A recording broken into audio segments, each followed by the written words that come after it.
Hello દોસ્તો, welcome back to my YouTube channel village life vlog Mohek and ફેમિલીમાં તમારું સ્વાગત છે. દોસ્તો, આ ઊભું કરેલું સામ્રાજ્ય છે તે મોહેકે કરેલું છે રડી રડીને, અને આ સામ્રાજ્ય ઊભું કરવામાં તેમને મમ્મીનો સૌથી મોટો હાથ છે.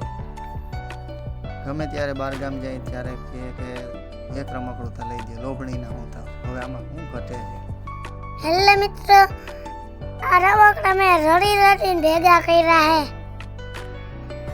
આ રમકડા લેવામાં સૌથી મોટો હાથ મારી મમ્મી પપ્પાનો હે. હજી મારે મોટી થાર લેવી છે પણ લઈ નથી દેતા. સમજાવો ને. અને મારે હજી એક મોટી ગાડી લેવી છે, એ બોલેરો એના પાછળ ટાયર વાળો બોલેરો.